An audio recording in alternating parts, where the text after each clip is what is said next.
warahmatullahi wabarakatuh. Perkenalkan, nama saya Salsa Utami. Saya dari Prodi Akuntansi NPM 20100026. Alamat saya beralamat di Jalan Sultan Mojalo ataupun yang bertepatan di Sidangkal. Nah, di sini saya akan menceritakan pengalaman saya selama melaksanakan PKM, yang dimana saya PKM-nya ditempatkan di Madrasah YPIGP, yaitu Yayasan Perguruan Islam Guru Panggo, yang beralamat di Sidangkal juga. Nah, di sini saya akan berbagi tentang apa yang saya dapat ataupun apa yang saya sampaikan kepada adik-adik yang saya di sekolah tersebut. Yang dimana materi yang saya sampaikan tentang manajemen attitude uang saku bagi generasi milenial. Nah, di situ saya menyampaikan semua tentang bagaimana cara kita menyimpan uang, menghemat, menabung, ataupun gimana caranya kita memperoleh uang saku. Nah, di sini saya akan menyampaikan caranya, yaitu satu, misalnya uang jajan kita di sehari itu dikasih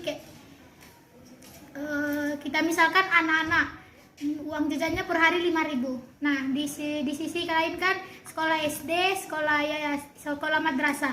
Nah, di 5.000 ini kita bisa menyimpankan 1.000-2.000 per harinya. Misalnya jajan ke sekolah 2 hari, jajan ke sekolah madrasah 2.000, begitu pula ke SD. Nah, sisa 1.000 ini bisa kita sisakan atau kita buat ditabungkan ke celengan, atau kita selip di bantal, atau di mana bisa saja kita simpan. Nah, yang begitu juga yang saya sampaikan kepada adik-adik selama melaksanakan PKM tersebut. Yang saya dapatkan di pengalaman PKM itu, saya lebih leluasa, lebih percaya diri saat ngomong di depan banyak orang, menambah wawasan. Nah, pas saya masuk ke sekolah tersebut, kepala sekolah tersebut menyambut saya dengan baik, diterima dengan baik, ramah, ditempatkan ke tempat yang bagus, dan tidak ada hal-hal yang tidak menyenangkan. Nah, harapan saya di tahun ke depan yaitu saya bisa kembali di tempat tersebut, karena tempat tersebut termasuk tempat yang begitu bagus. Dan cukup sekian yang saya sampaikan. Assalamualaikum warahmatullahi wabarakatuh. Waalaikumsalam warahmatullahi wabarakatuh. Assalamualaikum warahmatullahi wabarakatuh. Selamat sore buat semuanya. Perkenalkan, nama saya Taufik Segian dari Prodi Ekonomi Konsentrasi Akuntansi dari Sekolah Institut Pendidikan Tapanuli Selatan. Baik kawan-kawan, di sini saya ingin bercerita sedikit tentang yang namanya PKM, yaitu pengabdian kepada masyarakat. Nah, jadi kawan-kawan, di sini saya mengambil tujuannya itu salah satunya di Desa Nanggarjati, Kecamatan Arse, Kabupaten Tapanuli Selatan. Jadi mungkin kawan-kawan bertanya, kenapa sih Anda mengambil lokasi PKM di sana? Nah, alasannya yang pertama yaitu yang dimana sekarang itu anak-anak di sana itu udah marak-maraknya dimakan dengan media sosial, udah terfokus dengan media sosial, yang game, gadget segala macam, dan dimana itu mereka sudah tidak mementingkan kita lagi karena udah mementingkan HP masing-masing. Jadi kan kawan, di sini pun di sana itu alasannya kenapa kami memilih lokasi di sana. Di sana itu memiliki suasana yang sejuk, yang dimana ada pemandangan itu namanya Nanggarjati. Apa sih itu Nanggarjati? Nanggarjati itu adalah salah satu wisata di Kabupaten Tapanuli Selatan yang berbentuk gunung jempol, atau seperti tangan kita sebelah kiri, tangan ibu jempol ya kawan-kawan. Jadi di sana itu di lokasi itu nampak. Jadi wisatanya itu sangat-sangat menarik. Jadi kawan-kawan, di sana itu lokasi PKM ke Institut Pendidikan Tapanuli Selatan itu kurang lebih 87 km. Nah, kalau disekitarkan jam kurang lebih 2,5 jam menuju lokasi. Dan kawan-kawan, pencarian seluruh masyarakat di sana minimalnya itu adalah petani, baik itu dari sawah, karet, kopi, gula, atau padi, dan yang lain-lain. Dan kawan-kawan, di sini ada judul PKM saya yaitu inovasi limbah daun sirsak menjadi produk seni yang bernilai ekonomis. Kenapa saya mengambilkan judul itu? Seperti yang saya katakan seperti yang tadi, yang sekarang itu sudah anak-anak yang sekarang sudah lebih mementingkan media-media sosialnya, yang bermain TikTok, games, yang segala lainnya, yang Instagram, WA, kan begitu kan kawan. Jadi kenapa? Alasannya yang pertama itu terkhusus saya pribadi, saya ingin mengembangkan kembali yang dimana itu produk-produk seni yang ada bakat kreatifnya, yang dimana dulunya seperti di tahun 2008 yang waktu itu kerajinan tangan yang dari sapu, bunga, asbak dari tanah liat, bunga dari plastik. Nah, jadi kawan-kawan situ saya itu berniat kembali. Apa salahnya kita mencoba kembali, mengembangkan kembali karya tangan kita kan? Kita itu berbagi materi, berbagi ilmu kepada adik-adik kita. Kalau untuk orang tua atau udah yang lebih tua sama kita mungkin udah sangat susah. Dan kawan-kawan, di sana pengalaman kami dapat sana, langkah yang pertama masuk ke gerbang ke sekolah itu, alhamdulillah kepala sekolahnya itu menerima dengan sangat-sangat baik, sangat tata ramah. Guru-guru menyambut kami sampai kami disambut langsung disalam, diperkenalkan di depan siswa-siswi. Nama sekolahnya itu yaitu SMP Negeri 1 Arse. Salah satunya itu yang terletak di Desa Nanggarjati, Kecamatan Arse, atau lebih tepatnya itu Desa Huta Padang. Di bagi kawan-kawan yang ada di lokasi sana boleh survei langsung ke sekolahnya. Baik kawan-kawan, di sana kami itu mengembangkan salah satu bakat atau kreasi yaitu inovasi daun limbah. Limbah itu apa? Kayak bagaimana? Kan baik kawan-kawan, di sini saya sedikit memberikan pengalaman, memberikan ilmu. Jadi kan kawan, di sini saya akan memberikan sedikit bahan-bahan. Yang pertama itu saya menyiapkan itu daun sirsak sebanyak 500 daun, dan itu akan direndam selama 30 hari dan saya jemur itu dalam jangka 5 menit. Dan cara untuk membersihkannya yang dari yang direndam itu harus dibersihkan di air yang mengalir, jangan di air yang memancur, karena itu sangat-sangat merusak. Kalau di air yang memancur, harus di air yang mengalir.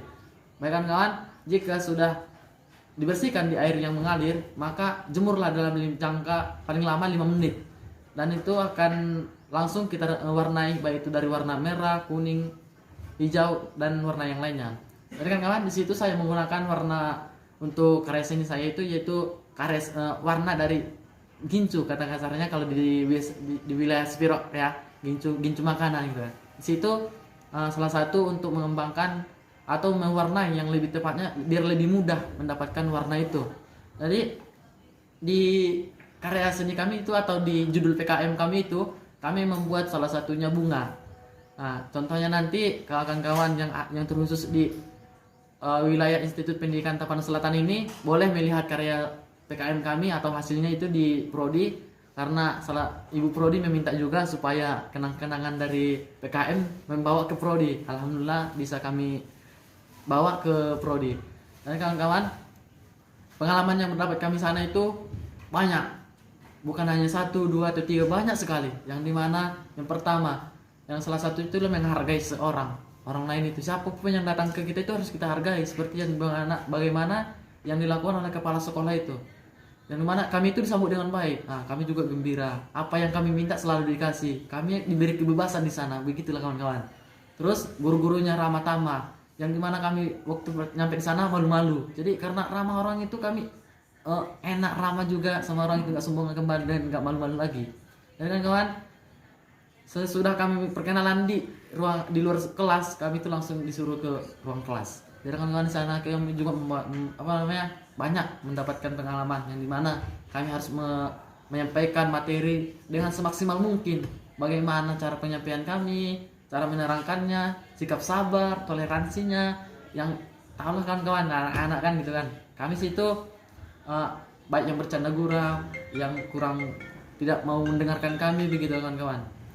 Jadi kawan-kawan, mungkin kalau untuk itu saya juga mengucapkan banyak terima kasih terkhususnya kepada Institut Pendidikan Tapanuli Selatan yang dimana telah mempersediakan kami untuk melakukan PKM atau pengabdian kepada masyarakat, terkhususnya di kampung saya pribadi yaitu di Desa Arse Jedolok, Kecamatan Arse Tapanuli Selatan. Saya bangga pas adanya PKM ini, dan dimana orang-orang juga akan mengenal kita seperti di mana isi Institut Pendidikan Tokolo Selatan itu. Bukan hanya itu, kita akan juga memperkenalkan nama baik, nama IPTS ini.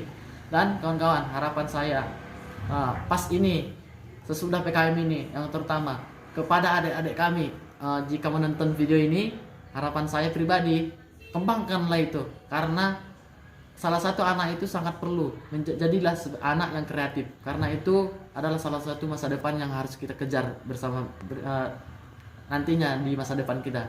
Dan harapannya yang keduanya itu, mungkin di tahun ini kita melaksanakan PKM, pengabdian kepada masyarakat, yaitu di kampung masing-masing masih bisa dipilih. Jadi tahun depan atau 2 tahun ke depan yang 2 tahun yang akan datang, harapan saya itu yang pertama itu di Oper, jangan di Tapanan Selatan saja, kalau bisa di Tapala Tengah, Taput, di Sibolga, di Medan, entah di mana, biar kita berpengalaman, biar kita mengembang, jangan di kampung kita saja yang mengembangkan materi itu, tetapi di kampung orang lain juga begitu.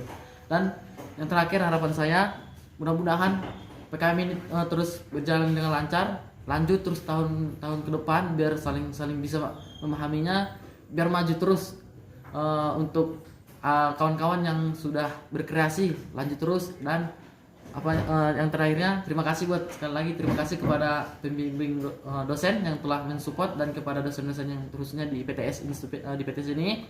Dan jika ada kata-kata saya terusnya kurang lebih saya mohon maaf. Saya akhiri. Wassalamualaikum warahmatullahi wabarakatuh. Waalaikumsalam warahmatullahi wabarakatuh. Assalamualaikum warahmatullahi wabarakatuh. Perkenalkan, nama saya Muhammad Idrus, Prodi Pendidikan Sejarah NPM 21060014. Saya berasal dari kampus Institut Pendidikan Tapanuli Selatan. Baik, saya akan menjelaskan manfaat dari PKM ini. PKM ini bermanfaat ialah kita bisa bersosialisasi dengan siswa-siswa, apalagi kita jurusan pendidikan. Tentu kita beradaptasi kepada siswa dan kita bergaul dengan guru-gurunya. Dan kita dapat teknik-teknik mengajar kepada siswa dan teknik-teknik mengenal kepribadian siswa.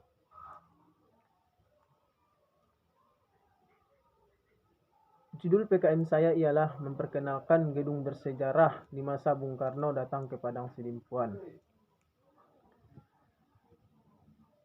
Kenapa saya memilih judul itu?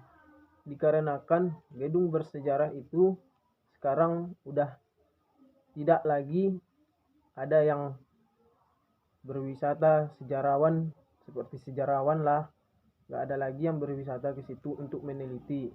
Sekarang para mahasiswa atau yang lain seperti pelajaran sejarah gak pernah lagi mengungkit tentang sejarah Bung Karno datang ke Padang Sidimpuan itu tersebut.